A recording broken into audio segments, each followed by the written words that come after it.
ভরেছে না জেলে। এবার রিমান্ড নিলে ভাইয়া কোথায় আছে, কি করেছে সব বের করে দিবে ওই মেয়ে ভাইয়ের। আগে জানলে ওই ছেলেকে কতদিন খুন করে রেখে দিতাম। নেহাত আজ তোমরা আটকালে বলে। আর মা, তোমাকে একটা কথা বলছি, আমি কিন্তু রোদেলার ব্যাপার স্যাপার ইদানিং খুব ভালো দেখছি না। অনেক কিছু কিন্তু কানে আসে আমার। এখন তো বড় আব্বু চলে আসছে। ভালোই ভালোই মেয়ের বিয়ে দিয়ে দাও এর মধ্যেই। নয়তো ভাইয়ের মতন বাড়ির মান সম্মান ডোবাতে তোমার মেয়েও কিন্তু এক সেকেন্ডও ভাববে না। দরজার আড়ালে দাঁড়িয়ে এতক্ষণ সবকিছু হজম করছিল রোদেলা। পুরো শরীর কাঁপছে তার। কি ক্ষতি করেছে এরা তার শিশিরের সাথে? পুলিশ, রিমান্ড, হত্যা, এগুলো কি বলছে তার বাড়ির সবাই? শিশিরকে কি পুলিশ? কিছু মুহূর্ত ওখানে শক্ট হয়ে দাঁড়িয়েছিল রোদেলা। মাথা কাজ করা ছেড়ে দিল কিছু মুহূর্তের জন্য। এসব যদি সত্যি হয় তাহলে শিশিরের কি হবে? শিশিরের ভবিষ্যৎ? একটা মুহূর্ত আর বিলম্ব না করে রোদের জামানো যত যা টাকা ছিল সেই টাকা আর মোবাইল নিয়ে সোজা বাড়ির বাইরে বেরিয়ে আসলো রোদ। আর সোজা এসে থামলো শিশিরের দোকানের সামনে। রিক্সা থেকে নেমে পা আটকে গেল রোদেলার। এত মানুষ কেন এই জায়গাতে? কিসের এত ভিড়? এক পা দু পা করে ভিড় ঠেলে দোকানের মুখে আসতেই কেঁপে উঠল রোদেলা। এ কি অবস্থা সব কিছুর? এগুলো এরকম ছিন্ন বিচ্ছিন্ন হয়ে পড়ে আছে কেন সব? এই এই ঠাইগুলো ওরকম গুঁড়ো গুঁড়ো হয়ে সব জায়গায় কাছে ছড়াছড়ি কেন? রমজান মামা আর রিফাত চাচার কপাল দিয়ে রক্ত কেন পড়ছে? আর চাচু মাটিতে বসে এভাবে কেন কাঁদছে? শিশির, শিশির কোথায়? রোদেলার পা কাঁপে চাচুর সামনে এসে বসতেই রোদকে দেখা মাত্রই রেগে গিয়ে আরো কান্না করে ভাসিয়ে দিল চাচু। কান্নারত চোখে অভিযোগ ছিল স্পষ্ট। ধ্বংস করে দিলে তো রোদমা, সব কেড়ে নিয়ে গেলে তোমরা, পথে নামিয়ে দিলে। কি খাবো এখন আমরা? কি দিয়ে বাঁচবো বলতে পারো মা? এসব কি চাচু? শিশির কোথায়? কি করবে ওই ছেলেটাকে দিয়ে? পুরোপুরি মেরে ফেলবে।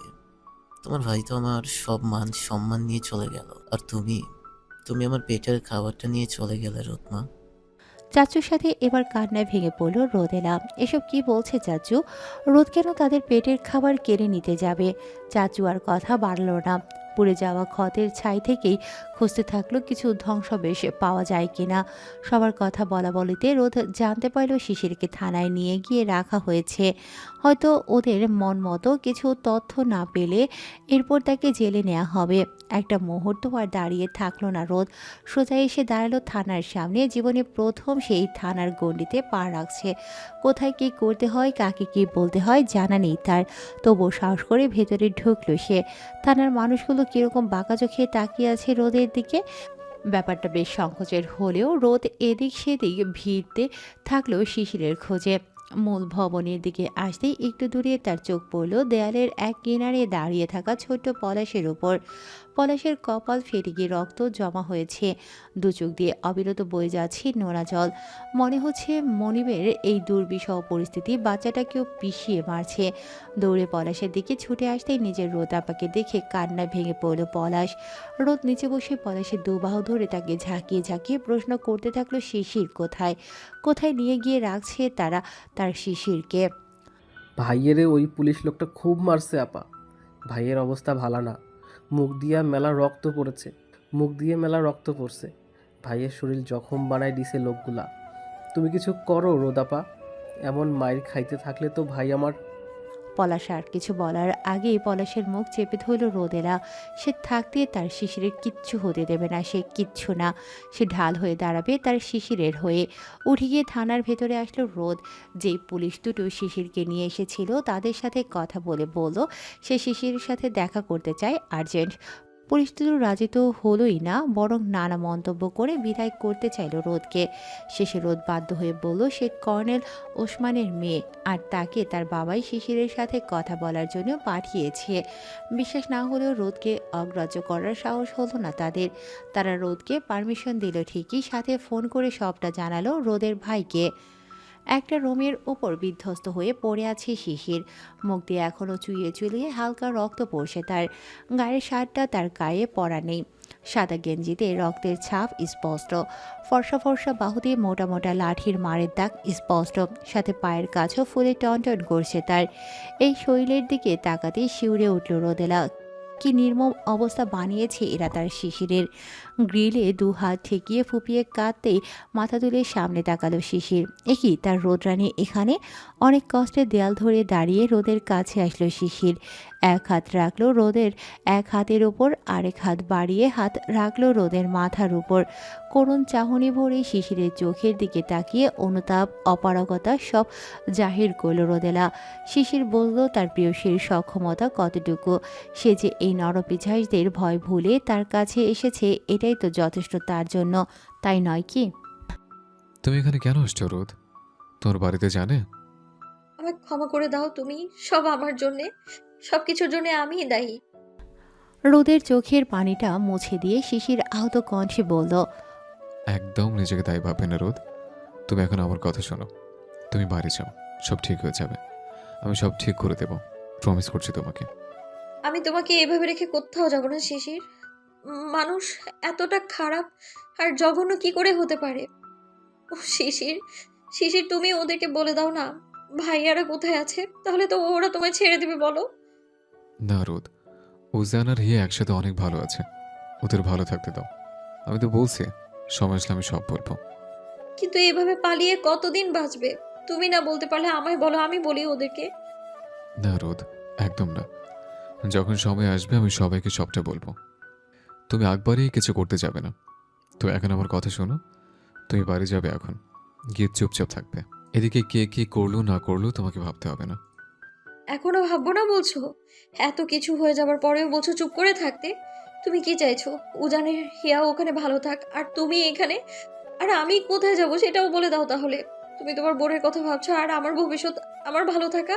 তুমি না থাকলে কি করব আমি, বলে দাও। কি হলো বলো? অস্থির রোদেলার দুগালে হাত রেখে তাকে গ্রিলের একদম গা ঘেঁষে দাঁড়িয়ে দিল শিশির। মুখ বাড়িয়ে রোদের কপালে একটা চুমু দিয়ে বলল, তুমি তো অন্তত আমাকে ভুল বলছো না রোদ। হিয়া যেমন আমার কাছে ইম্পর্ট্যান্ট, তেমনি তুমি আমার জন্য অনেক স্পেশাল। আমার জীবনে তুমি আর হিয়া ছাড়া কে আছে বলো? তাহলে বলে দাও সবটা। কেন জেদ করো তুমি রোদ? ওরা তো আমাকে নিয়ে আসছে, যা নির্যাতন করার করেছে না? বিনা অপরাধে তারা তো আমাকে এখানে আটকে রাখতে পারবে না, তাই না বলো? রোদ অস্থির হয়ে মুখ খুলে কিছু বলতে যাবে, তার আগে সেখানে এসে উপস্থিত সিহাম সহ রোদের বাবা। মেয়েকে আর শিশিরকে এভাবে এত ক্লোজলি দেখে যেন উনি পুরো হতভম্ব হয়ে পড়ল। তার মানে আস্তে আস্তে রোদ আর শিশিরের সম্পর্কে সিয়াম যা বলল সবটাই সত্যি। রোদের গালে এক থাপ্পড় বসিয়ে উনি চিৎকার শুরু করলেন, সাথে সাথে পুলিশ এসে জড়ো হয়ে শিশিরকে আবার পাকড়াও করল। বাবা মেয়ের একটা যুদ্ধ শুরু হয়ে গেল ইতিমধ্যেই। শিশির হাত জোর করে বিনতির সুরে বলতে লাগলো, রোদের কোনো দোষ নেই আঙ্কেল, ওকে ছেড়ে দিন।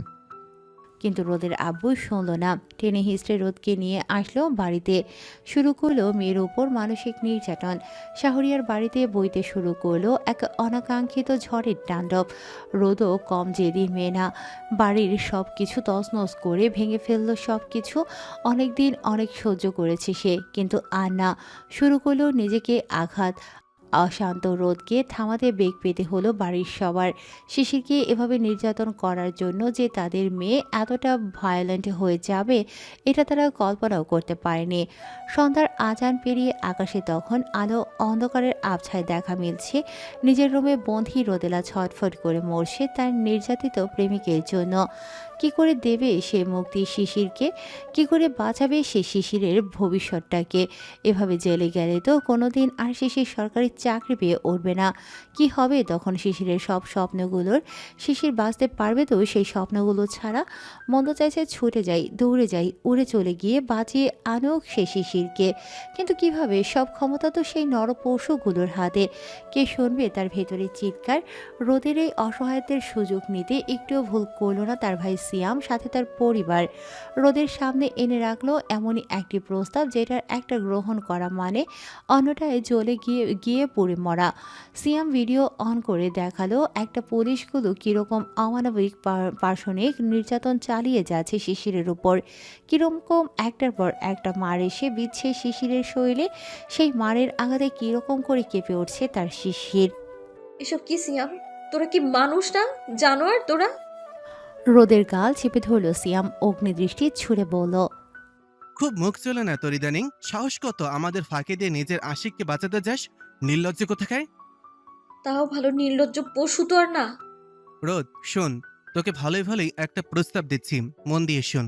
তুই নিজে সব দেখলি, আর এর পরিণাম সামনে কত ভয়ানক হতে পারে সেটারও আন্দাজ তুই নিশ্চয়ই করতে পারিস। শিশিরকে হত্যা করে বা গুম করে রাখতেও কিন্তু বাবার বেশি সময় লাগবে না। কি বলতে চাইছিস তুই সিয়াম? খোলাখুলি বল। শিশিরকে বাঁচাতে চাস তো? আমরা যা করব তা তুই করবি তুই? শিশিরকে বাঁচাতে সব করতে রাজি আমি। বেশ, শিশিরকে আজকের মধ্যেই থানা থেকে ছেড়ে দেওয়া হবে। কোনো মামলা বা এফআইআর কোনো কিছুই করা হবে না। কিন্তু তার বিনিময়ে তোকে আমাকে কি? তোকে আজকেই আমাদের পছন্দ করা ছেলেকে বিয়ে করতে হবে। রাজি তুই? সিয়াম, দেখ রোদ, তুই যদি এই প্রস্তাবে রাজি হোস তো একদিকে যেমন শিশির ছাড়া পাবে, অমনি শিশিরের ভবিষ্যৎটাও সিকিউর থাকবে। নয়তো শিশিরের নামে কোনো মামলা থাকলে তার সরকারি চাকরি তো দূরে থাক, বাবা ওর এমন ব্যবস্থা করে ছাড়বে যে ওই দোকান থেকে আর 2টা পয়সা আয় করতে পারবে না। বেচারাকে মাথা ঠুকে মরতে হবে। আর একটা কথা, উজান হিয়া কোথায় আছে সেটা কিন্তু আমি জানি, চাইলে কিন্তু বলতে পারতাম, কিন্তু তোকে নিজের ভাই বলতে ঘৃণা লাগছে আমার। থু তোর মুখে। বাংলা একটা কথা আছে না, যাতে মাতাল তালে ঠিক, তোর অবস্থাও ঠিক সেই রকম। সারাদিন মাতলামো করিস, কিন্তু কোথায় সুযোগ বুঝে স্বার্থ হাসিল করতে হয় খুব ভালো করেই জানিস সেটা তুই। রোদকে ফ্লোরে ফেলে দিয়ে সিয়াম উঠে দাঁড়ালো। রোদের ঝাঁঝালো কথাগুলো যেন হজম হলো না তার। দাঁড়িয়ে গিয়ে নিজেকে ঠিক করে নিয়ে সে বলল, 1 ঘন্টা সময় দিলাম তোকে। হয় এই বিয়ের জোড়াটা পরে তৈরি হয়ে নিবি, নয়তো ওইদিকে শিশিরকে পাঠানো হবে জেলে। এখন তুই ভাব তুই কি করবি। একটা মেয়ের জীবনে এরকম দুর্বিষহ মুহূর্ত যেন আর কখনো না আসে। একদিকে নিজের ভালোবাসা, একদিকে শিশিরের ভবিষ্যৎ। কোন দিকে বাঁচাবে রোদেলা? মনে হচ্ছে মরে যাক সে, পুড়ে যাক তাও ভালো, কিন্তু এই মনের কষ্ট, এই আহাজারি কিভাবে বেরিয়ে আসবে সে এখান থেকে? চাচুর কথাগুলো বারবার বারবার কানে ভাসছে তার। তুই আমার পেটের খাবার কেড়ে নিয়ে গেলি রোদ মা, যেন রোদকে আরও জ্বালিয়ে পুড়িয়ে ছারখার বানিয়ে দিচ্ছে। সত্যি কি তার একটা হাতে বদলে যাবে তার আর শিশিরের সমস্ত পথ? দুদিকে মোড় নিয়ে বেঁকে যাবে এই সম্পর্কের গতিপথ। নিজেকে কঠোর করে বেরিয়ে আসলো রোদেলা, কঠিন দৃষ্টি ছুড়ে বলল, আমি রাজি, কিন্তু এতে আমারও একটা শর্ত আছে। কি শর্ত বল। আমি নিজে দাঁড়িয়ে থেকে শিশিরকে ছাড়ানো দেখবো। আর আর শিশিরের দোকান ভেঙে যে ক্ষতিটা তোরা করেছিস, সেই সব কিছুর ক্ষতিপূরণ কালকে সকালের মধ্যে বাবাকে করে দিতে হবে। ইচ অ্যান্ড এভরি লস্টের হিসাব বাবাকে পুষিয়ে দিতে হবে। এতটুকুই তো হয়ে যাবে। দরকার পড়লে আরেকটা দোকান বসিয়ে দিব। তুই এই বিয়েটা করে নি, তবে কোনো সিন ক্রিয়েট করা চলবে না। ওরা যাতে না বুঝতে পারে তোকে ফোর্স করে বিয়েটা দিচ্ছি। একটা তাচ্ছিল্যের হাসি হাসলো রোদ, হেসে দিয়ে বলল, আর একটা কথা, আমি বিয়েতে বসার পর যদি তোমরা আবার কিছু করার চিন্তা করো, তো এই রোদেলা ঠিক কত দূর যাবে তোমরা আন্দাজও মেলাতে পারবে না। তোকে বিয়ে দিলেই আমাদের আর কোনো ঝামেলা নেই। সবকিছু দেবার পর যেন মত পাল্টাতে না দেখি, তাহলে তোর এই ভাই কোথায় গিয়ে কি করতে পারে সেটা তোর কোনো আন্দাজও নেই। আমি তোদের মতো পরিস্থিতির সুযোগ নিতে জানি না ভাই। শিশিরের সাথে এতদিন থেকে এতটুকু তো শিখেছি কি করে কথা দিয়ে কথা রাখতে হয়। নয়তো এই শাহরিয়ার বাড়ির যা শিক্ষা দেখলাম। চাচুর সাথে থানার গেট দিয়ে বের হচ্ছে শিশির। সাথে আছে ছোট্ট পলাশ আর তাদের পরিচিত এক কনস্টেবল। শিশিরের অবস্থা এরকম যে তার শরীরে হাঁটবার মতো বিন্দুমাত্র শক্তি নেই। শরীর পুরো নেতিয়ে গেছে, কিন্তু তাতে এখন মন নেই। আর শিশিরের তার ভাবনা তো এত জলদি কি করে ছাড়লো তারা এরা তাকে, তাও কিছু তথ্য না নিয়ে চাচু শিশিরকে বলল, তুই আর পলাশ বাড়ি যা, আগে আমি কনস্টেবলটাকে কিছু টাকা দিয়ে আসি। চাচুর হাতে হ্যাঁ কইল শিশির। এই মানুষটার আজ সব হারিয়ে গেছে। এরপর এই ধ্বংসস্তূপ থেকে তিনি যে কি করে সবটা সাজিয়ে নেবেন একমাত্র উনিই জানেন। আজকে চাচুর উপর আরেকবার সম্মান বেড়ে গেল শিশিরের। সব হারিয়েও লোকটা ছুটে এসেছে তাকে বাঁচাতে। দিন দিন ঋণটা যেন বাড়িয়ে দিচ্ছে এই সংসারের পেছনের অর্ধেক জীবন পার করে দেয়া মানুষটা। রিস্কায় পলাশের হাত ধরে বাড়ি ফিরছে শিশির। ছোট্ট হাতেই পলাশ আঁকড়ে ধরে আছে তার শিশির ভাইয়ের হাত। সাথে মুখে এক চিরশান্তির হাসি ফুটে বলছে, আমি জানতাম রোদাপাই ঠিক আমার ভাইজানরে ছাড়াই নিবে, আর তাই হইল। রোদ আসছিল পড়ে, আর এখানে ও মা, এ কি কও তুমি ভাইজান? আমাক না যখন লক আপ থেকে বাইর কইরা ছাড়াই দিল, তখন তো রোদাপাও ওনার আব্বার সাথে ভিতরে আইছিল, তুমি দেখো নাই? রোদ ভেতরে ছিল ওর বাবার সাথে? কোথায়? আমি তো খেয়াল করলাম না। তুমি যে ভিতরের রুমে যাওনি, আমি চাচার লগে ঢুকছিলাম। রোদাপাই তো ওই লোকটার সাথে আইসা তোমাকে ছাড়াইলো। আর জানো তো ভাইজান, আমাদের দোকানেও নাকি কয়েকজন লোক আইসা বইলা গেছে কালকে সকালের মধ্যে সব আগের মতো ঠিক করে দিবে, একদম সব নতুন ঝকঝকা। কিসব বলছিস পলাশ? এগুলো সত্যি? হ ভাই হ, বিশ্বাস না হলে চাচারে জিগাও তুমি। চাচাই তো লোকসানের হিসাবটা ধরাই দিল তেনাগো হাতে। পলাশের কথায় তপ্ত এক শ্বাস চাইল শিশির। তার মানে এই চটজলদি তাকে ছাড়ানোর সব সিদ্ধান্ত তার রোদরানীর। মুস্কি হাসল শিশির। এই পাগলিটার আর কত কি করবে তার জন্য, নিজ মনে বলে উঠল। এবার দেখা হলে ইচ্ছে মতো আদর করে দিব তোকে রোদ। খুব শখ না তোর আমার হাতের আদর নেবার? আর একটু ধৈর্য ধরো, সব গুছিয়ে নিচ্ছে আমি। আজ দুদিন থেকে মারাত্মক রকমের জ্বরে ভুগছে শিশির। সাথে শরীরের এই মার খাওয়া ব্যথাগুলো যেন পুরো শরীরকে বিষিয়ে দিচ্ছে তার। না আছে চলার শক্তি, না আছে কোনো কিছু মুখে দেবার রুচি। চাচি দাদি কেউ বাড়িতে নেই। চাচু দুদিনের কথা বলে কোথায় যে চললো কাল রাতে। একা বাড়িতে অসুস্থ এই শরীরে কোনো রকমে বেঁচে আছে ছেলেটা। আর কন্টিনিউয়াসলি চেষ্টা করছে রোদের সাথে যোগাযোগ করতে, কিন্তু রোদের সব নাম্বার তো বন্ধ, সাথে বন্ধ রোদের ভার্সিটিতে আসা। তার রোদরানী ঠিক আছে তো ওদিকে? পলাশকে দিয়ে খোঁজ নিতে বলার ছোট্ট পলাশ তার ভাইয়ের হুকুম পালন করতে সে সকালে বেরিয়েছে রোদের বাড়ির উদ্দেশ্যে, কিন্তু বিকেল হয়ে আসলো, সেও বা আসছে না কেন এখনো। অনেক কষ্টে এক ঢোক পানির সাথে একটা প্যারাসিটামল খেয়ে নিয়ে উঠে দাঁড়ালো শিশির। পেটে আছে প্রচুর ক্ষুধা, কিন্তু গলা দিয়ে নামছে না তার কোনো খাবার। চোখ ঝাপসা লাগছে, সাথে মাথাটাও ঘুরপাক খাচ্ছে। তবুও উঠে দাঁড়ালো শিশির। গায়ে একটা শার্ট জড়িয়ে ঠিক করলো নিচে একবার রোদের খোঁজ করে বের হবে সে এখন। আর তাই করলো, কিন্তু সব গুছিয়ে বের হবার মুহূর্তে গ্রিলে তালা লাগাবার আগেই এসে হাজির হলো তার অর্ডার দিয়ে আসা সেই কাঠের জিনিসপত্রগুলোর মধ্যে বানানো 3 পাল্লার আলমারিটা। শিশির আবার তালা খুলে লোকগুলোকে বলল এদিক দিয়ে গিয়ে তার রুমে রেখে দিয়ে আসতে। তাই করলো লোকগুলো। আলমারিটা ঘরের মধ্যে ঠিক একটা জায়গাতে রেখে যেই ওই লোকগুলোকে বিদায় দিয়ে শিশির বের হতে যাবে, অমনি পলাশ দৌড়ে এসে শিশিরকে হাতে ধরিয়ে দিল একটা বড় প্যাকেট। শিশির অবাক দৃষ্টিতে জানতে চাইল এটা কি ছোট। তখন পলাশের উত্তর এমন ছিল যে এটা নাকি তার রোদ আপা তার মায়ের কাছে রাখতে দিয়েছে। আর বলেছে পলাশ ফিরলে যেন সে পলাশকে বলে পলাশ যেন এই প্যাকেটটা নিয়ে গিয়ে শিশিরের হাতে দেয়। একটু থমকে দাঁড়ালো শিশির। হঠাৎ কি এমন জিনিস যেটা রোদকে পলাশের মায়ের কাছে দিতে হলো? বললেই তো শিশির গিয়ে নিয়ে আসতে পারতো। আজব না বিষয়টা? পলাশ বলল। ভাই, ওইদিকে দোকানে আপনিও নাই, চাচাও নাই। আমি একটু দেখা আসি দোকানটা, তারপর আবার রোদ আপার খোঁজে যাব, কেমন? শিশির মাথা নাড়িয়ে সম্মতি দিয়ে বলল। আচ্ছা যা। পলাশ দৌড়ে বেরিয়ে আসতেই শিশিরও প্যাকেটটা নিয়ে আবার রুমে এসে বসলো। গায়ের শার্টটা খুলে দিয়ে প্যাকেটটা আলতো হাতে খুলতেই তা থেকে বেরিয়ে আসলো রোদকে এ যাবৎ গিফট করা তার সব উপহার। শিশিরের দেয়া প্রথম গল্পের বই থেকে শুরু করে এবার জন্মদিনে গিফট করা রূপোর পায়েল, সাথে বইয়ের ভাঁজে শুকিয়ে যাওয়া কিছু লাল গোলাপের বাহার, তো কখনো হিয়ার বানায়াতে গিফট করা বারবি ডল। ঘাবড়ে গেল শিশির। হঠাৎ রোদ তাকে এসব ফিরিয়ে দিল কেন? কিছু মুহূর্ত ওখানেই চুপচাপ বসে রইল সে। এমনিতেই শরীরের এই অসুস্থতা, তার উপর এইসব, যেন শরীর মন কোনোটাই আর হজম করতে পারছিল না বিষয়গুলো। বাধ্য হয়ে শিশির ফোন করলো সাকিবকে। যদি কোনোভাবে সাকিব রোদের সাথে একটা যোগাযোগ করার ব্যবস্থা করে দিতে পারে তাকে। সাকিব শিশিরের ফোন ধরলো ঠিকই, কিন্তু ফোন ধরে যা বললো সেটা শোনার জন্য কোনোভাবেই প্রস্তুত ছিল না শিশির। সে বিশ্বাস করতে পারল না সাকিবের কথা। ভাবলো সাকিব হয়তো মজা করছে তার সাথে, কিন্তু না, সাকিব মজা করছে না। না, সে মিথ্যে বলছে। হ্যাঁ, সে সত্যি বলছে। সত্যি রোদের বিয়ে হয়ে গেছে। রোদ এখন আর এই শহরে নেই। ধুর সাকিব, ইয়ার কি করিও না তো। বলো না রোদ কোথায়। আচ্ছা যাও, লাস্টবার মিট করে দাও। আর কোনোদিন এরকম রিকোয়েস্ট করবো না, প্রমিস। সাকিবের এখন এমন অবস্থা যে শিশিরের কথাগুলো শুনে মনে হয় সে নিজেই কান্না করে ফেলবে এমন।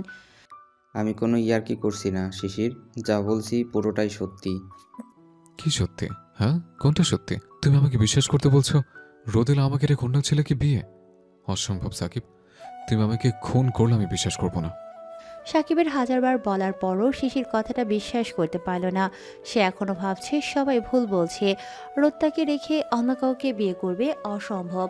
এক পর্যায়ে সাকিব বাধ্য হয়ে শিশিরের ফোনে রোদের বিয়ের ছবি পাঠাতেই থমকে গেল শিশির। বিশ্বাস করতে পারল না এই ছবিগুলো।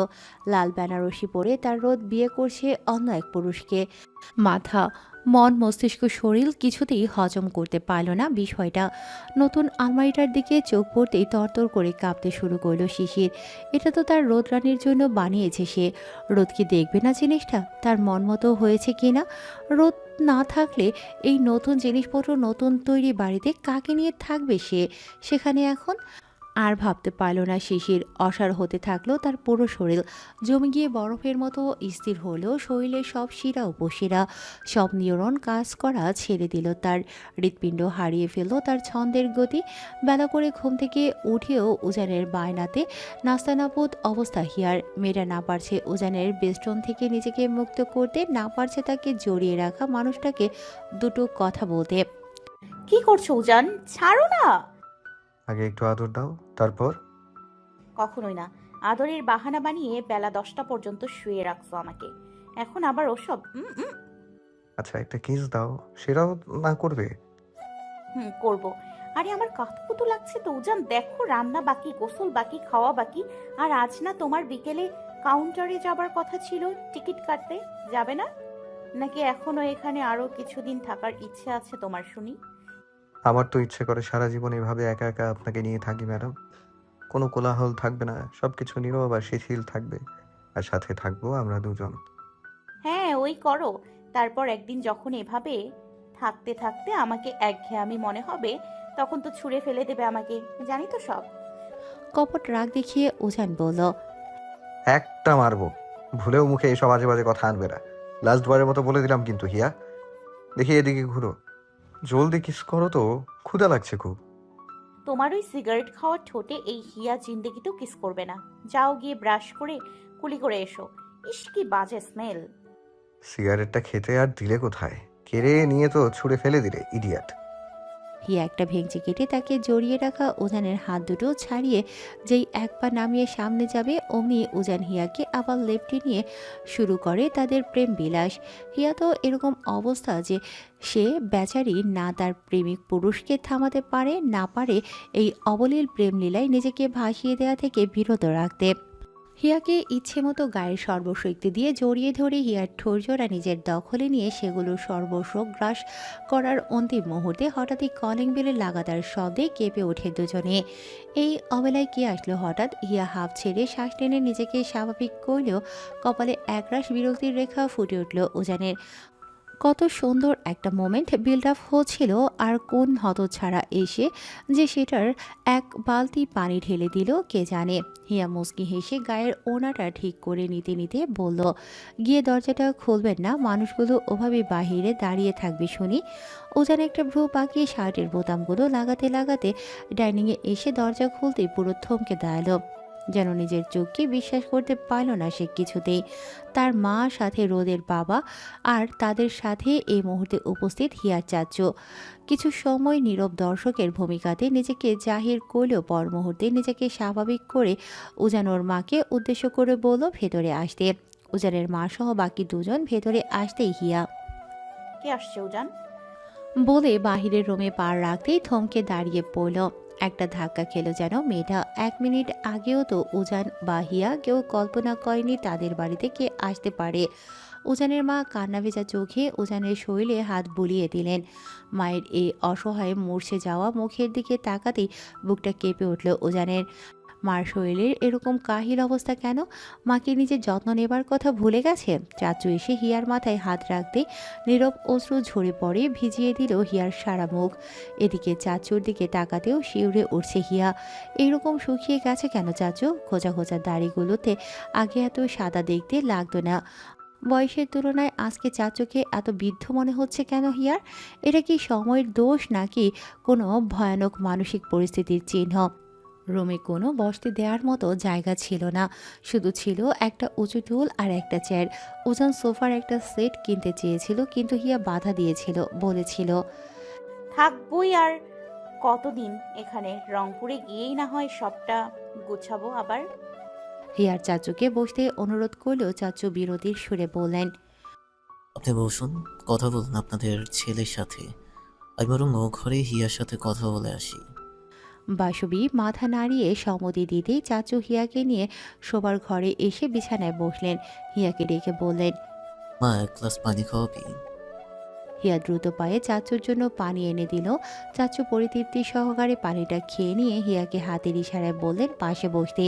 হিয়া কাপা কণ্ঠে চাচুর পাশে বসতেই চাচু ভালো মন্দ এটা ওটা জিজ্ঞেস করার পর বলতে শুরু করলেন এই কদিনের কিছু নির্মম ছবির গল্প।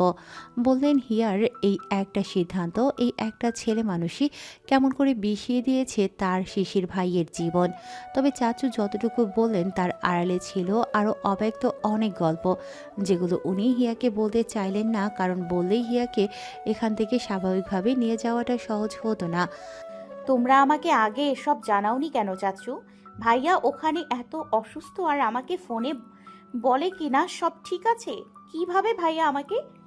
আমি এখনো ছোট, এসব কিছু সামলে উঠতে পারবো না। এত কিছু হয়ে গেল আর আমি এখানে বসে। চাচু হিয়াকে অভয় দিয়ে বললেন, এজন্যই তো তোকে নিয়ে এসেছি মা। আমরা তোকে আর ওজনকে মেনে নিয়েছি, এখন তুই সেরে চল। আমরা বড়রা কথা বলেছি, আমরা ঠিক করেছি সামাজিক নিয়ম নীতি মেনেই তোদের বিয়েটা আবার দেব। আর এভাবে পালিয়ে এসে থাকাটা, এটা অনেক খারাপ দেখায় মা, খুব চোখে লাগে। তুমি কথা বলছো? তুমি কথা বলেছো উজানদের বাড়ির লোকের সাথে? ওরা রাজি হয়েছে? ওরা কি বলেছে যে ওরা নিজে থেকে আমাদের বিয়ে দেবে? ওরা তো রাজি ছিল না, তাই না? ধুর বোকা, রাজি না হলে কি ওজনের মা বা চাচা আসে আমার সাথে তোদের নিতে? এখন তুই তাড়াতাড়ি ব্যাগ গুছিয়ে ফেলতো। আমি 12টার বাসের টিকিট কাটছি। ওদিকে শিশিরের জ্বর, একা ফেলে আসছি। তোর চাচিও গাইবান্ধাতে আছে, কদিন হলো। তুই আর দেরি করিস না মা। অস্থির হিয়া বুঝতে পারল না সবার সরলতার মাঝে লুকিয়ে থাকা কালো ছায়াটাকে। ভাইয়ের চিন্তায় ক্ষণে ক্ষণে আরো অশান্ত হয়ে উঠল মেয়েটা। কান্না মিশ্রিত কণ্ঠে হিয়া বলল, ভাইয়ার কি খুব জ্বর? তুমি কেন ফেলে আসলে ভাইয়াকে? আমাকে বললেই তো উজান আমাকে দিয়ে আসতো। একা একা কি করছে কে জানে। তুমি একটু পলাশকে বলো না ভাইয়ার পাশে থাকতে। ও তো থাকে না ভাইয়ার সাথে সব সময়। ওকে বললেই তো ও থাকবে। ঠিক আছে, আমি বলছি ছোটকে, তুই তৈরি হয়ে নিয়ে তো যা। হিয়া মাথা নাড়িয়ে দ্রুত হাতে ও লাগেজ যা সব জামা কাপড়, নোটস, বই, খাতা সহ প্রয়োজনীয় যা জিনিস আছে গোছাতে শুরু করলো। এদিকে চাচু গিয়ে বাসবী আর উজানের সাথে যাবতীয় কথা বলে নিতে উজানের সাথে কিছু কথা কাটাকাটি বিঁধে যায় এদের তিনজনের। উজানের মন কিছুতেই বিশ্বাস করতে পারছিল না যে তার বাড়ির লোকজন এত সহজে কিনা তাদের দ্বিতীয়বার বিয়ে দেবার কথা ভাবতে পারে। উজানের মনে সন্দেহের বাসা বাঁধতেই উজান ভেটা দিয়ে বসল যে সে হিয়াকে নিয়ে কিছুতেই রংপুরে ফিরবে না, না কাউকে হিয়াকে নিয়ে সাথে করে ফিরতে দেবে। উজানের মা তার অশান্ত ছেলেকে শান্ত করতে তাকে আগলে ধরে বললেন, তোর মায়ের ওপর তোর বিশ্বাস নেই উজান? আমি তোকে কথা দিচ্ছি, আমি নিজে দাঁড়িয়ে থেকে হিয়াকে ঘরে তুলবো। এরপরেও তুই সন্দেহ পোষণ করবি নিজের মনে? মা, আমার মন মানছে না। তুমি নিশ্চয়ই কারো চাপে পড়ে এসব বলছো, তাই না? বলো। আশ্চর্য তো, কার চাপে পড়ে করব? হ্যাঁ মানছি, প্রথমে তোদেরকে মানতে আমাদের মন ছাই দেয়নি, কিন্তু একবার যখন বিয়েটা করেছিস তখন কি কিছু করার আছে আর আমাদের? এখন আমরা যা করতে পারি সেটা হচ্ছে তোদেরকে সম্মানের সাথে ঘরে তুলতে পারি। এতে তোরাও ভালো থাকবি, আমাদের সবার সম্মানটাও বজায় থাকবে। চাচু এগিয়ে এসে উজানের কাঁধে হাত রেখে দিয়ে বললেন, দেখো বাবা, এভাবে পালিয়ে থাকাটা খুব ভালো একটা বিষয় না। তুমি কি চাও না হিয়া সসম্মানে তোমাদের বাড়িতে বউ হয়ে যাক? চাই, কিন্তু আমি একবার শিশিরের সাথে কথা বলতে চাই চাচু। না হলে আমি হিয়াকে আপনার সাথে ছাড়তে পারবো না।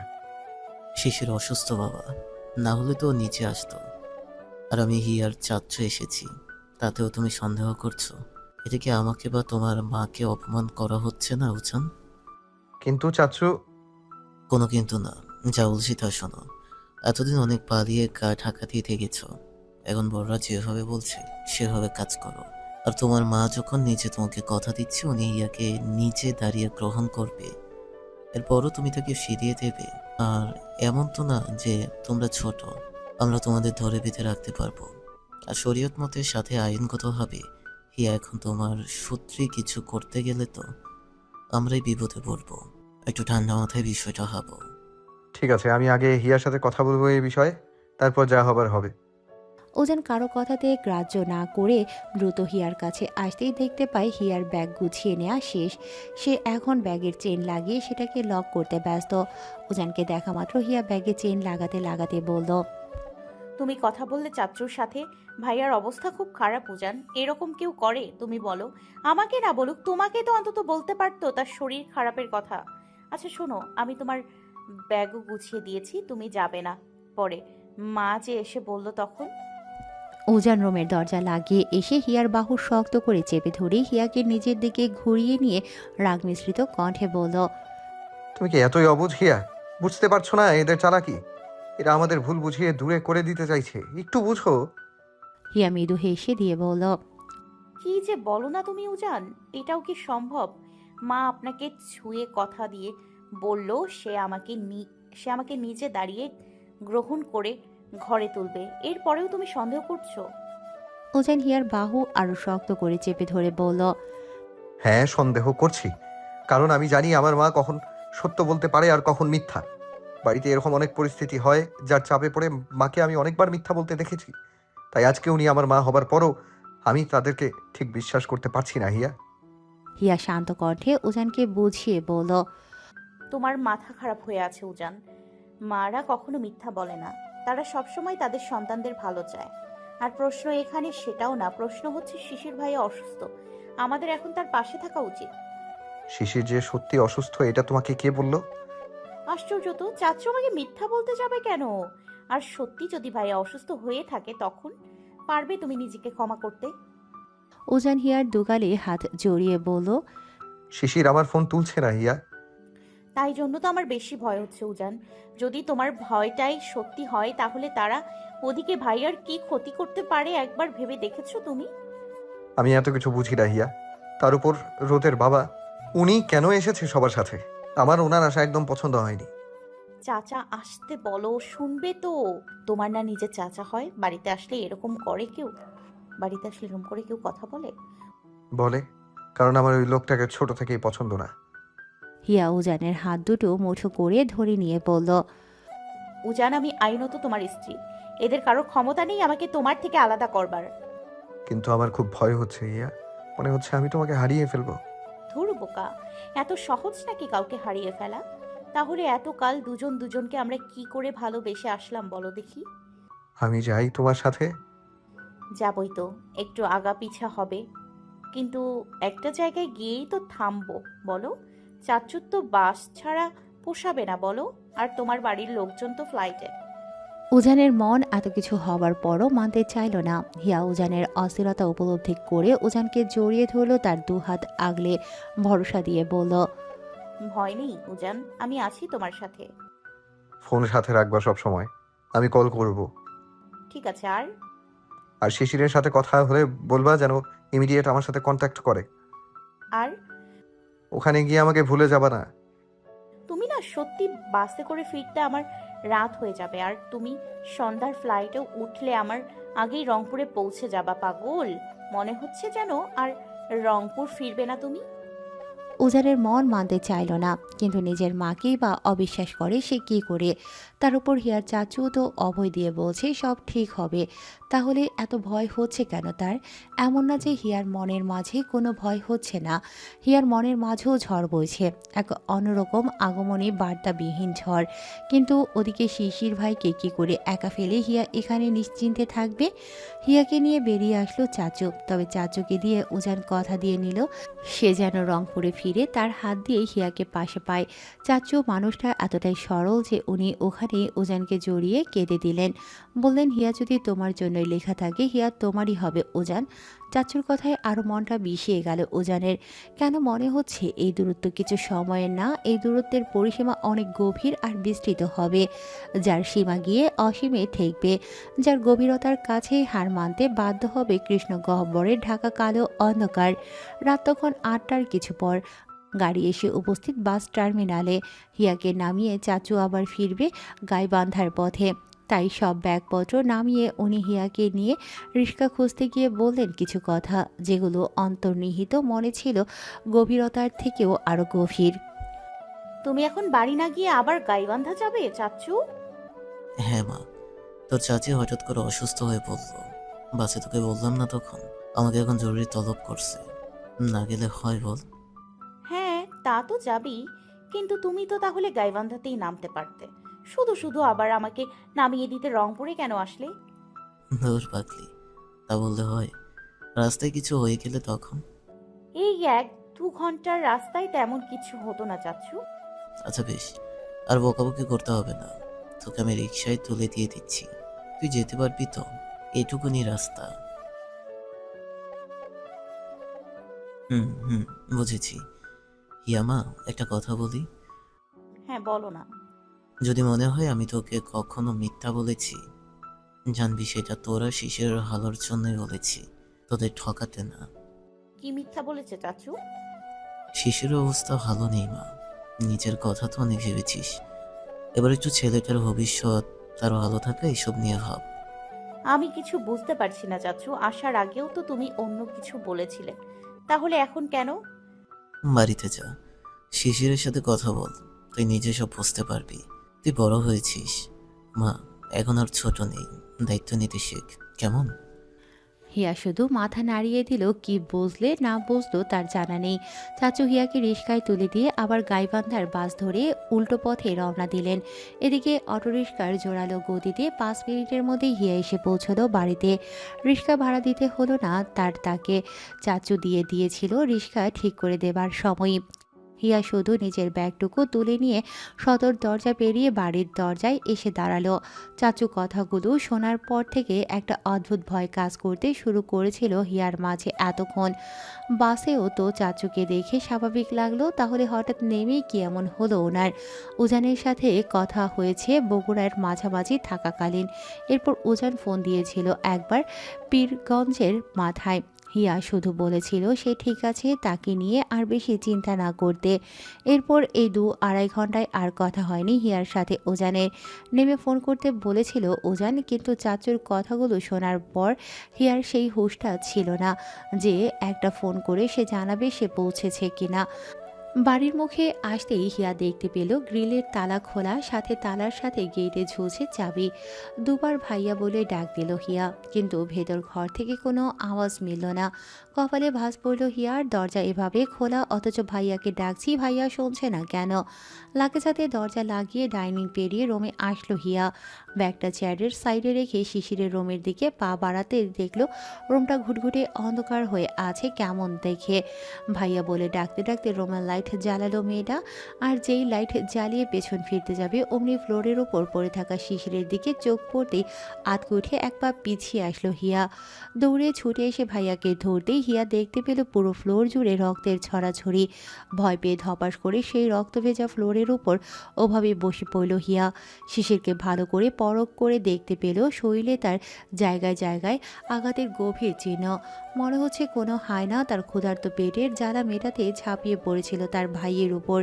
এদিকে শিশিরের বুকের দিকে তাকাতেই আরও কেঁপে উঠল হিয়া। এসব কি? মনে হচ্ছে কেউ চাকু দিয়ে নিজের ভেতরটাকে কুড়ে কুড়ে কেটে ফেলে দিতে চাইছে। এরকম ভাবে জখম করা কেন?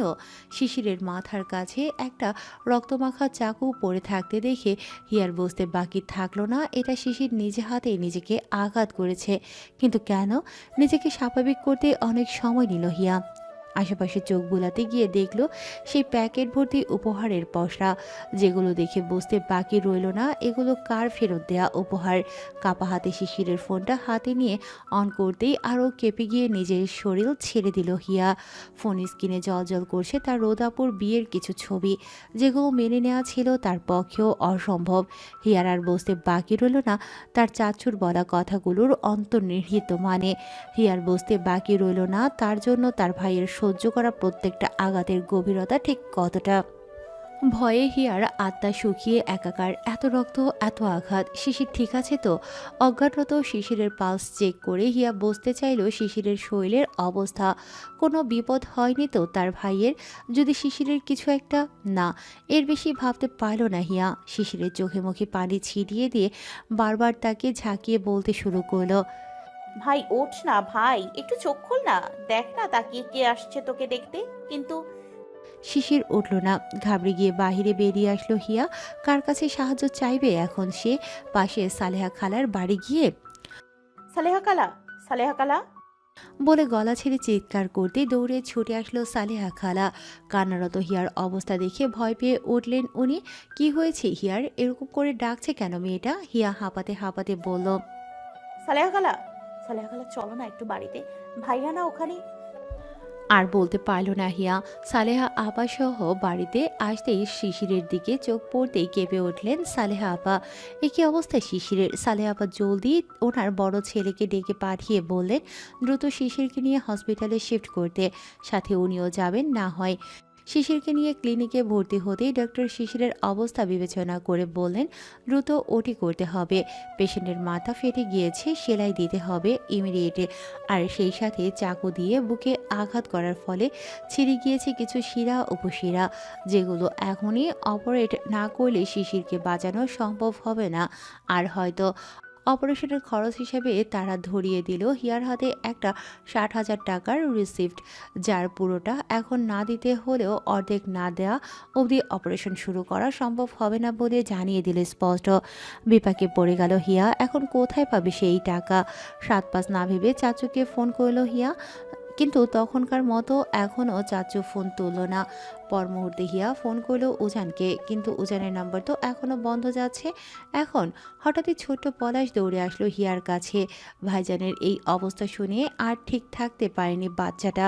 দোকান বন্ধ করে ছুটে আসছে সোজা ক্লিনিকে।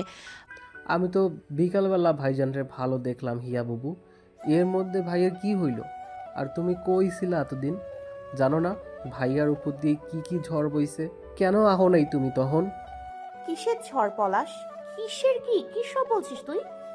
কেন ভাইয়েরে যখন জেলে ঢুকাইছিল কই ছিলা তুমি তখন? ও পুলিশ লোকগুলা যখন আমাদের দোকান ভাঙ্গি দিল তখন কই আছিলা তুমি? পলাশের কথায় থমকে গেল হিয়া। এদিকে শিশিরের এরকম মর্মান্তিক অবস্থা, তার উপর পলাশের এইসব কথা, পুরো শরীর অসাড় হতে শুরু করলো হিয়ার। একটা বড় শ্বাস টেনে নিয়ে হিয়া বলল, আচ্ছা আমি ওসব কথা পরে শুনবো, এখন তুই আমাকে বল যে দোকানে কোনো টাকা আছে কিনা। ভাইয়ের সাথে যে রমজান মামা থাকে সব সময়, ওনার কাছেও তো মাঝে মধ্যে লাভের কিছু টাকা থাকে, আছে কি এখন দোকানে? আছে তো, দোকানেও টাকা আছে। তোমার টাকা লাগবো? কত লাগবো কও আমারে, আমি মাকে বইলা আইনা দিচ্ছি। হিয়া পলাশকে বলল লাগবে, কিন্তু এদিকে দেখি আগে।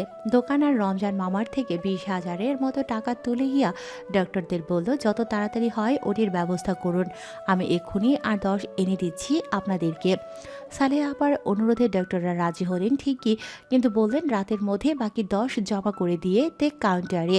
সালেহা আপা নিজের থেকে 5 দিয়ে হিয়াকে বললেন এটা দিয়ে বাকি ওষুধপত্র কিনতে, পরে শিশির সুস্থ হলে তা না হয় ফিরিয়ে নেওয়া যাবে। ওটি শুরু হলো আর টানা 1.5 ঘন্টার ব্যবধানে সম্পূর্ণ হলো ওটি। কিন্তু জ্ঞান না ফেরা অবধি কিছুই সঠিকভাবে বলা সম্ভব হচ্ছে না এখন। ভাগ্যিস মাথার চোটটা বেশি গভীর ছিল না, নয়তো ডক্টরদের পক্ষেও শিশিরকে বাঁচিয়ে আনা হয়তো কোনো ক্রমেই সম্ভব ছিল না।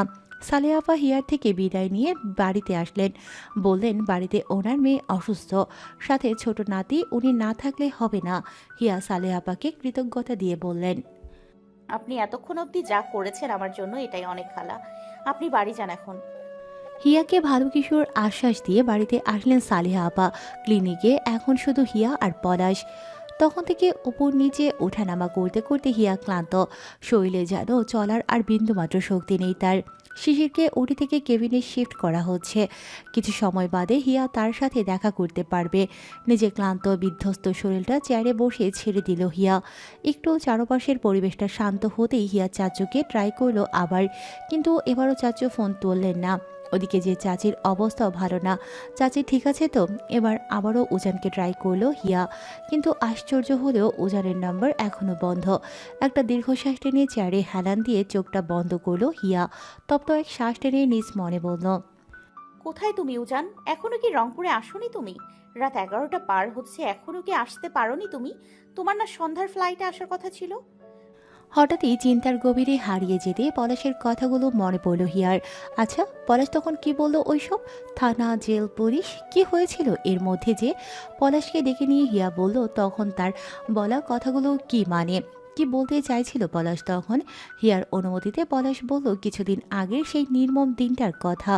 বলল কেমন করে শিশিরকে ওই নরপশুগুলো আহত করেছিল, কেমন করে তারা বিনা অপরাধে তাদের পেটের খাবার কেড়ে নিয়ে মরিয়া হয়ে উঠেছিল। মাথার উপর আকাশটা যেন হাজার হাজার টুকরো হয়ে ভেঙে পড়ল হিয়ার মাথায়। শিশির এত কিছু কত অবলীলভাবে সহ্য করে গেছে, অথচ একটাবার বুঝতে দেয়নি তার ভাইয়ের সাথে হওয়া এই পাশবিক নির্যাতনের আভাস। রাগে ঘেন্নায় ক্ষোভে ফুঁসতে শুরু করলো হিয়া। মানুষ এরকম অমানবিক, স্বার্থপর আর বেইমান কি করে হতে পারে? হিয়া নিজেকে সংযত করে আরও কিছু বলতে যাবে, অমনি একজন সিস্টার এসে বলল এই ওষুধগুলো নিয়ে আসতে আর বাকি টাকাটা দ্রুত জমা করে দিতে। হিয়া সম্মতি দিয়ে বলল ঠিক আছে, এক্ষুনি আনছি ওষুধগুলো, আপনি একটু থাকুন। সালেহা আবার দেয়া টাকাগুলো দিয়ে ওষুধগুলো কিনে হিয়া পলাশকে সেগুলো দিয়ে বলল এগুলো সিস্টারকে দিয়ে আয়, আমি একটু বাড়ি থেকে আসি। পলাশ সেগুলো নিয়ে উপরে আসতেই হিয়া বাড়িতে আসলো, কিন্তু ভয়ে আর রক্তমাখা শিশিরের রুমে ঢোকার সাহস কুলোতে পারল না। নিজের রুমে গিয়ে কাভার থেকে একটা বক্স বের করলো, সেখান থেকে একটা 5 আনার সোনার চেন বের করে নিয়ে হিয়া আসলো আবার ক্লিনিকে। এই চেনটা হিয়ার বাবা মায়ের রেখে যাওয়া শেষ চিহ্ন ছিল, যেটা হিয়া ছোট থাকাকালীন তার মা হিয়ার গলায় পরিয়ে দিয়েছিল। এতগুলো বছর সেই চেনটাকে নিজের বাবা মায়ের শেষ চিহ্ন বলে খুব যত্ন করে রেখে দিয়েছিল হিয়া, কিন্তু আজ ভাগ্য তার সময়ের পরিস্থিতিতে সেটাতেও হাত দিতে হলো তাকে। হিয়া ক্লিনিকে এসে পলাশের হাতে চেনটা দিয়ে বলল, যদি কোনো স্বর্ণকারের দোকান খোলা থাকে তাহলে একবার গিয়ে নিজের মায়ের সাথে এটা বিক্রি করে দিয়ে আয় তো পলাশ। পলাশ কান্না ভেজা চোখে চেনটা নিয়ে বলল, এটা তো একটা ছোট্ট বাচ্চার চেইন মনে হচ্ছে হিয়া বুবু, কোত্থেকে আনলা এইখান? হিয়া বলল এটা তার ছোটবেলার, এখন দরকার তাই বিক্রি করতে হচ্ছে। পলাশ আরও কিছু বলতে চাইলো, কিন্তু হিয়া বলল আর কথা বাড়াস না, যা বলছি গিয়ে কথা শোন আমার। হিয়ার কথা মতো চেনটা নিয়ে পলাশ তার মা সহ সেটা বিক্রি করতে বেরিয়ে পড়ল। এদিকে পলাশকে বিদায় দিয়ে হিয়া যেই রাস্তা পেরিয়ে উপরে উঠতে যাবে, অমনি আচমকা এক ঝড়ের মতো উজানের মা এসে হিয়াকে থামিয়ে দিল। হঠাৎ এই এত রাতে উজানের মাকে দেখে একটু অবাক হলো হিয়া। তার মানে উজানরা কি এসে পৌঁছেছে রংপুরে? কি করছো মা? দেখে রাস্তা পার হও। মন কোথায় তোমার? আর একটু হলে তো। আন্টি আপনি এখানে? হ্যাঁ মা, তোমার বাড়িতে গিয়েছিলাম, কিন্তু ছিলে না। পরে এক ভদ্রমহিলা বললেন তুমি নাকি শিশিরকে নিয়ে ক্লিনিকে। কি হয়েছে শিশিরের হিয়া? বাসবীর কথা শুনে হিয়ার কেন জানি মনে হলো শিশিরের অবস্থা শুনতে চাওয়াতে বাসবীকে রসিকতা করছে তার সাথে এক প্রকার। যাদের জন্য আজ তার ভাইয়ের এই করুণ অবস্থা, তাদের এই আদিক্ষেতা ঠিক হজম হলো না হিয়ার। কিছু না আন্টি, এমনি একটু অসুস্থ। তা আপনি হঠাৎ এই রাতে আমার খোঁজে? উজান কোথায়? ও ফেরেনি আপনাদের সাথে? ফিরেছে, বাড়িতে আছে। আমি বাড়ি থেকে তোমার কাছে আসলাম। উজান পাঠিয়েছে আপনাকে? না, আমি কিছু কথা বলতে এসেছি তোমার সাথে। বাসবী হিয়াকে নিয়ে রিসিপশনের নিচে বসে পড়ল। বাসবীকে দেখে মনে হচ্ছে পৃথিবীর সবচেয়ে অসহায় আর ভয়ে কাতর এক মা তিনি। বাসবীর চোখ ভর্তি পানিতে, কি দিয়ে কি কথা বলবে জানা নেই তার। হিয়া হয়তো কিছু আন্দাজ করতে পারলেও বাসবীর মনের সুপ্ত কথাগুলো বুঝতে পারলেও বাসবী আসলে ঠিক কি বলতে চায় তাকে। কিন্তু হিয়া চুপ রইল। সে নিজ কানে শুনতে চাইল বাসবীর কথাগুলো আসলে ঠিক কি। মা, আমি তোমার কাছে উজানের ভবিষ্যৎটা ভিক্ষে চাইছি। ওর এত পরিশ্রম, এত দূর অবধি পড়াশোনা, এগুলো তুমি বিফলে যেতে দিও না মা। ফাইনাল প্রফেসে বুঝতে না পারলে কি হবে তুমি বুঝতে পারছো তো হিয়া? একটু বোঝো। এটা আপনি আমাকে কি করতে বলছেন আন্টি? মা, উজানের বাবা উজানের পড়াশোনার জন্য সব টাকা দেওয়া বন্ধ করে দিয়েছে, আর আমাকেও বলেছে আমি যাতে উজানের হাতে একটা পয়সা অবধি না দিই। এমনকি উজানের বাবা আমার জমানো সব টাকাও কেড়ে নিয়েছে, সাথে আমার অ্যাকাউন্ট কার্ড সব লক করেছে। মা, আমি শুধু তোমার কাছে একটা জিনিস চাইছি, উজানকে ইন্টারনেট শেষ করতে দাও, তারপর আমি নিজে তোমাদের এক করব। কিন্তু এই মুহূর্তে আর তোমার কোনো জিদ করো না মা। এটা তো কথা ছিল না আন্টি। আপনি তো অন্য কিছুর আশা দেখিয়ে আমাদের এখানে ফিরিয়ে আনলেন। কি দরকার ছিল তাহলে সেই মিথ্যে নাটকটার? আমি বাধ্য হয়েছি মা, ওরা আমাকে ভয় দেখিয়ে মিথ্যা বলতে বাধ্য করেছিল। তাহলে এখন আপনি কি চাইছেন? আমি উজানকে তালাক দিই? বাড়িতে সবাই তো তাই চেয়েছে শিয়া, কিন্তু বিশ্বাস করো আমি তা চাইছি না।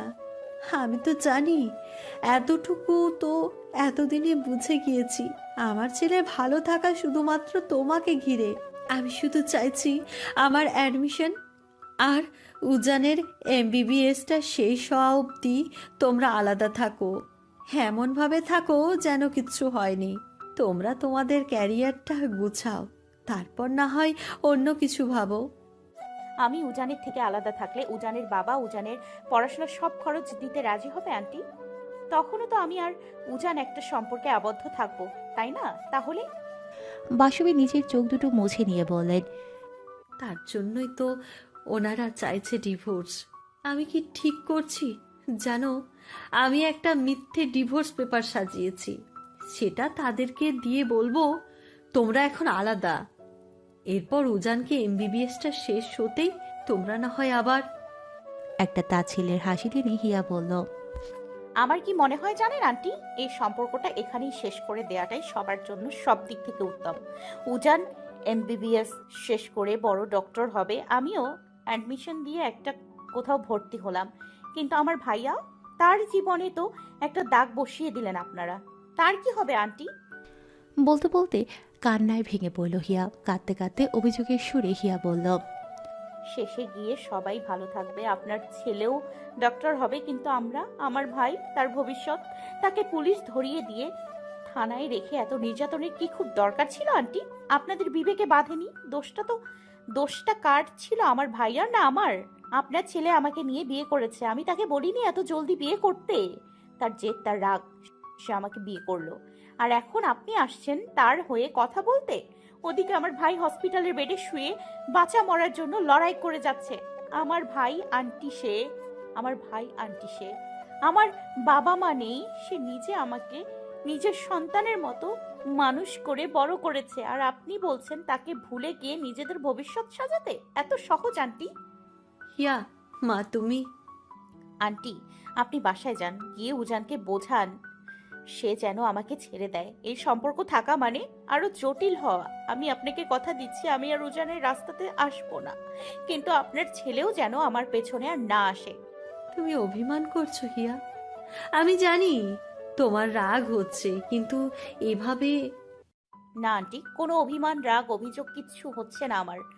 জীবনটাকে অনেক সহজ ভাবতাম, কিন্তু জীবনটা আমাদের মতো এতিমদের জন্য জীবনটা এতটা সহজ না। আজ সেটা তকমা লাগিয়ে বুঝিয়ে দিলেন আপনারা। এরপর আর যাই হোক, নিজের ভাইকে রেখে কোনো সংসার সাজানো আমার পক্ষে সম্ভব হবে না আন্টি, কখনো না।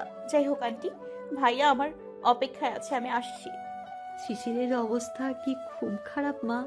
কোনো দরকার হলে বলো, টাকা পয়সা যদি কিছু। আমার ভাইকে সুস্থ করার জন্য ক্ষমতা আছে, আমার ভাইকে সুস্থ করার মতো ক্ষমতা আমার আছে আন্টি। কারো সাহায্যের প্রয়োজন হবে না আশা করি আমার।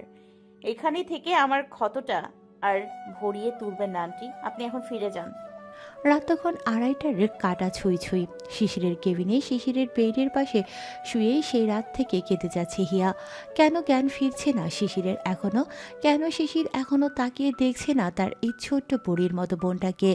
শিশিরের ব্যান্ডেজ করা চোখ মুখের দিকে তাকাতেই কেঁপে উঠছে হিয়া। আজ যদি সে বাড়ি না ফিরত তাহলে কি শিশির ওভাবেই? আবারও কান্নার বাঁধ ভাঙল হিয়ার।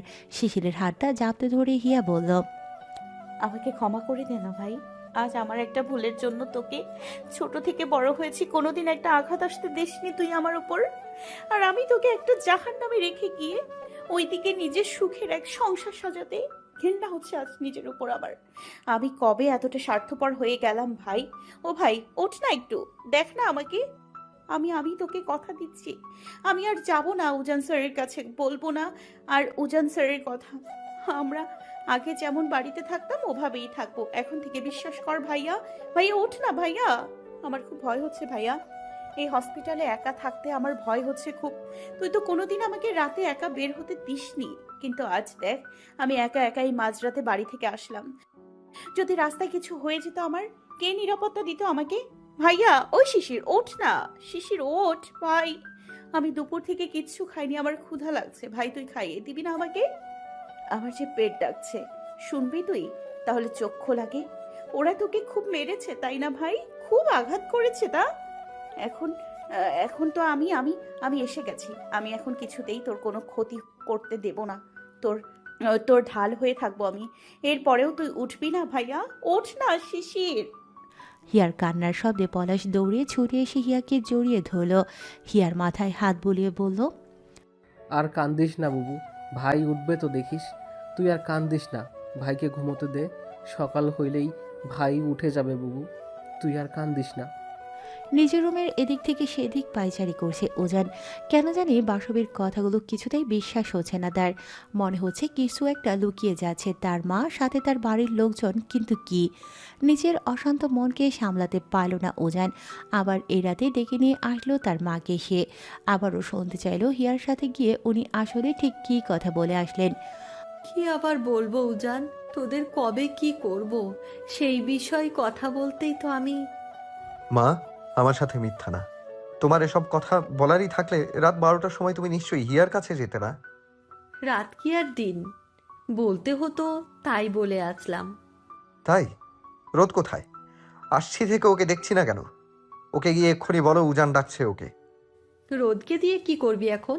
ও ঘুমাচ্ছে, শুধু শুধু এই রাতে ওকে বিরক্ত করার কি আছে? রোদ বাড়িতে আছে তো মা?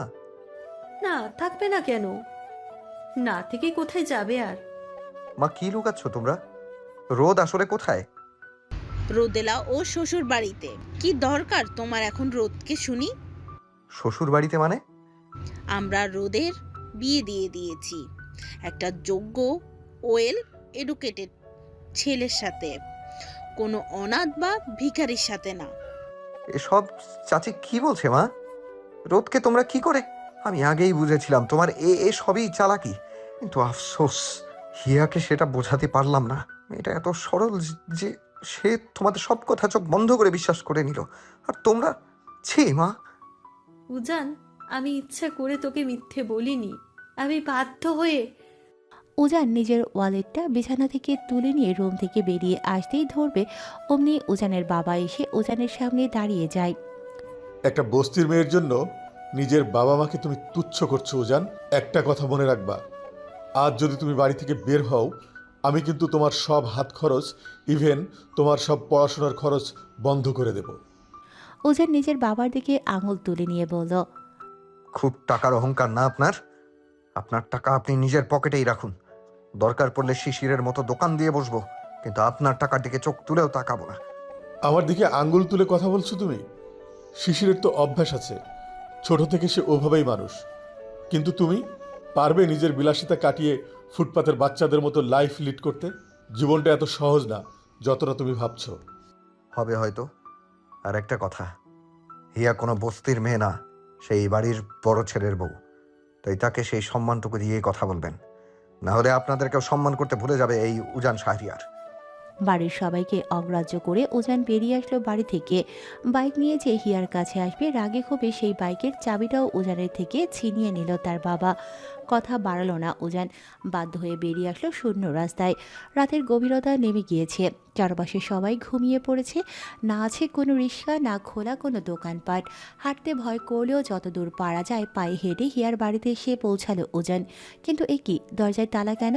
কপালে ভাঁজ পড়ল উজানের, ভয়ে শরীর জুড়ে দরদর করে ঘাম ঝরতে শুরু করলো তার। না তো হিয়া ফোন তুলছে না, শিশিরকে ফোনে পাওয়া যাচ্ছে। চাচু তো বলল সে হিয়াকে রংপুরে পৌঁছে দিয়ে উনি গাইবান্ধার জন্য বেরিয়েছেন। তাহলে কি হিয়া ফেরেনি বাড়িতে? ভয়ে শরীরে সব লোমকূপ দাঁড়িয়ে গেল উজানের, হাত পা কাঁপতে শুরু করলো। কোথায় তার হিয়া? সেই অন্ধকার রাতে ওভাবে পায়ে হেঁটে দোকানের দিকে আসলো উজান, কিন্তু দোকানও তো বন্ধ। চাচুকে ফোন করলো, কিন্তু ফোন করেও ঠিক কিছু জানতে পারল না সে। কি করবে উজান এখন? তার মাঝে বলল উনি হিয়ার সাথে কথা বলতে গিয়েছিল। সত্যি বলেছিল নাকি মিথ্যা? আর যদি বলেও থাকে তাহলে তখন কোথায় ছিল হিয়া? একটা কি নিজের মাকে ফোন দেবে উজান? আর উপায়ন্তর না পেয়ে বাসবীকে ফোন করলো উজান, আর জানতে পারলো শিশির অসুস্থ, তাকে নিয়ে নাকি হিয়া এখন ক্লিনিকে অ্যাডমিট। ওখানেই ওনার সাথে কথা হয়েছিল হিয়ার। নিজেকে আর সংযত রাখতে পারল না ওজান।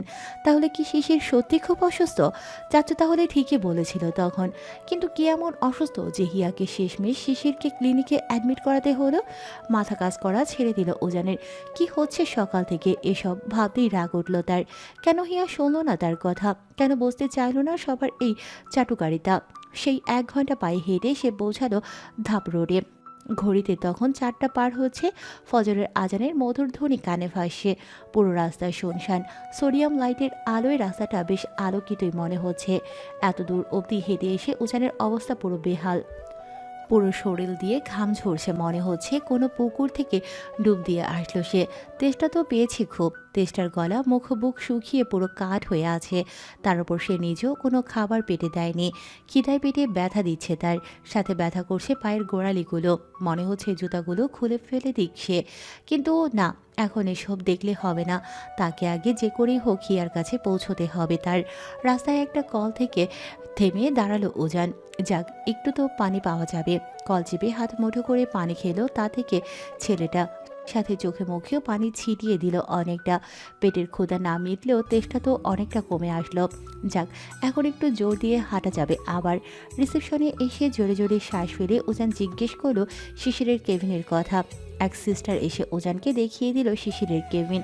কাপা পায়ে সে কেবিনে প্রবেশ করতে বুকটা ছিঁড়ে আসলো উজানের। শিশিরের মুখের দিকে তাকানো যাচ্ছে না। তার উপর হিয়া তার ভাইয়ের কোল আগলে কিরকম বাচ্চাদের মতো চোখ বন্ধ করে ঘুমিয়ে আছে দেখো। মন মস্তিষ্ক সব কাজ করা ছেড়ে দিল উজানের। সবকিছু যেন নিজেকে অপরাধী মনে হতে থাকলো তার। মনে হচ্ছে হিয়ার এই করুণ পরিণতির জন্য আর কেউ না, সে নিজেই দায়ী, শুধু সে নিজে। ধীর পায়ে হিয়ার মাথার কাছে গিয়ে দাঁড়ালো উজান। কাঁপতে থাকা হাতটা আলতো করে বাড়িয়ে মাথায় হাত বুলিয়ে দিল হিয়ার। একটু নড়ে চড়ে বসলো হিয়া, কিন্তু ঘুম ভাঙল না তার। পলা শেষে চুপি চুপি পায়ে উজানের পেছনে দাঁড়িয়ে উজানের হাতটা আলতো করে চেপে নিতেই পেছন ফিরল উজান। পলাশ হাতের ইশারায় চুপ হতে বলে ফিস ফিস করে বলল,